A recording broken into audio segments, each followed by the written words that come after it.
Aku tidak mampu menjawab pertanyaan Mas Eza dan tidak tahu harus bagaimana. Untuk menghindar dari pertanyaan itu, aku mencoba membuka pintu mobil dan berniat turun. Namun, sebelum pintu terbuka, Mas Eza menarik tanganku. Dia sepertinya tidak membiarkanku keluar. "Kenapa turunnya buru-buru, Dek?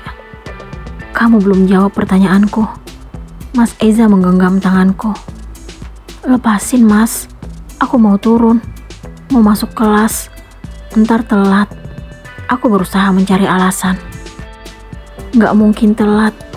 Aku masih di sini. Kamu cari alasan." "Aku cuma pengen kamu jawab pertanyaanku yang tadi, Dek." Ternyata dia menyadari alasan yang kuberikan.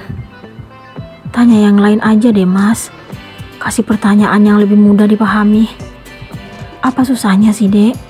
Cuma jawab iya atau enggak. Aku hanya ingin tahu jawaban kamu seperti apa." "Aku nggak bisa jawab, Mas." "Ya udah, kalau nggak mau jawab, aku nggak akan lepasin kamu. Kita tetap di sini aja." Aku makin tidak mengerti dengan pemikirannya. "Jangan seperti ini dong, Mas. Kamu tahu sendiri, sudah seminggu aku nggak masuk kuliah. Ketinggalan banget pastinya. Aku harus masuk hari ini, Mas." Aku berusaha memberikan penjelasan. "Kalau kamu udah jawab, baru aku lepasin." Dia tetap menggenggam tanganku. "Aku janji, ntar aku kasih jawabannya di rumah. Aku mau jawabannya sekarang. Titik." "Kamu ngotot banget sih, Mas. Aku hanya ingin tahu perasaanmu yang sebenarnya, Dek." "Perasaanku? Ya biasa aja, Mas." "Kalau memang benar biasa aja, kenapa kamu uring-uringan saat Cindy meminta nomorku?" Belum jawab pertanyaan yang tadi, sekarang muncul pertanyaan baru. "Siapa yang uring-uringan? Aku biasa aja." "Oke, kita lihat aja nanti." "Lihat apa, Mas?" Aku tidak mengerti apa maksudnya. "Ya lihat aja." Aku bingung mendengar ucapannya. "Lepasin tanganku, Mas. Aku mau turun." "Kamu boleh turun. Sampai ketemu di kelas." Akhirnya, dia melepaskan genggamannya. Aku segera membuka pintu mobil lalu turun. Aku beranjak menuju pintu gerbang. Tetapi setelah tiba di sana, langkahku terhenti karena Dika menghalangi jalanku. "Akhirnya kamu datang juga. Aku sudah lama menunggumu di sini," ucap Dika. Dia tidak memberiku jalan memasuki kampus. "Ada apa lagi, Dika? Kenapa masih tetap ngotot menemuiku?" Tanyaku dengan nada tinggi. "Aku masih menunggu jawabanmu." "Jawaban apa? Bukannya semua udah jelas?" "Tapi aku gak terima dengan keputusanmu. Aku mencintaimu, Bunga." Dia tetap mengutarakan perasaannya. "Aku gak bisa membalas perasaanmu karena aku sudah memiliki kekasih. Dia sangat mencintai dan menghormatiku. Masih banyak wanita lain yang mungkin akan membalas perasaanmu. Aku harap kamu bisa ngerti." Aku tetap berusaha memberikan penjelasan kepadanya. "Aku hanya mencintaimu. Tapi aku gak bisa, Dika. Aku mohon, cobalah mengerti. Minggir, aku mau masuk." Aku mendorongnya hingga berhasil. Tetapi saat mulai melangkah, dia menarik tanganku. "Lepasin." Aku menepiskan tangannya. "Aku gak akan lepasin sebelum kamu menerima perasaanku." Aku mulai takut melihat sikapnya. "Itu tidak mungkin, Dika." "Gak ada yang tidak mungkin. Kamu tinggal mengiyakan aja, lalu kita jalani sama-sama. Aku tidak akan mengusik hubunganmu dengan kekasihmu. Yang penting kamu bisa membagi waktu untukku." Dia makin melantur.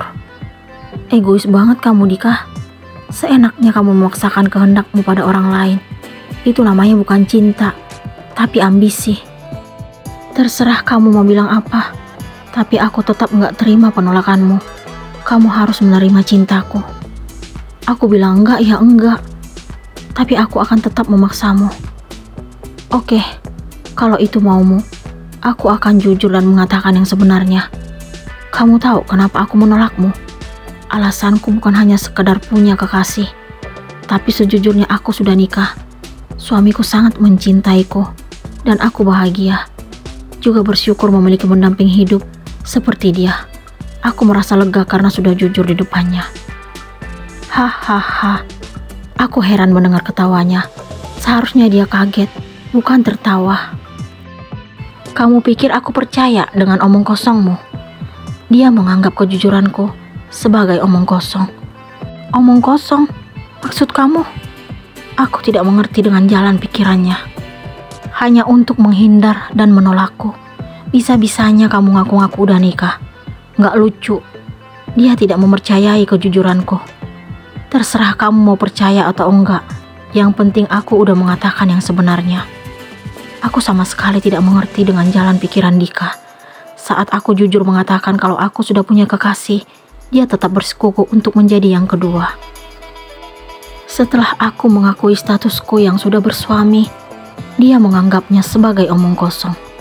Sungguh, aku benar-benar bingung menghadapinya. Dia egois dan ambisius. Dia masih tetap menghalangi jalanku dan tidak membiarkanku memasuki kampus. Aku bersyukur melihat mobil Mas Eza menghampiri kami. Laki-laki itu pun menghentikan mobilnya. Hatiku jadi bertanya-tanya, kenapa Mas Eza baru datang? Tadi dia kemana? Apa mungkin dirinya mengawasiku dari jauh? Sebaiknya aku menanyakan itu nanti setelah di rumah. Untuk sekarang, yang terpenting bisa bebas dari Dika. Kenapa nggak langsung masuk kelas, Bunga? Tanya Mas Eza dari jendela mobilnya. Iya, Pak. Ini juga mau masuk. Jawabku, lalu menjauh dari Dika. Aku senang, karena Dika tidak menahan langkahku. Mungkin karena ada Mas Eza. Aku segera berjalan memasuki kampus. Namun, sebelum melangkah, aku menoleh ke belakang dan melihat kekecewaan juga kekesalan terpancar di wajah Dika. Maaf Dika, aku sangat menghargai hubungan dengan Mas Eza, suamiku. Kamu pantas mendapatkan seseorang yang jauh lebih baik dariku, yang statusnya masih sendiri dan bukan istri orang lain. Apakah Dika akan berhenti mengganggu Bunga?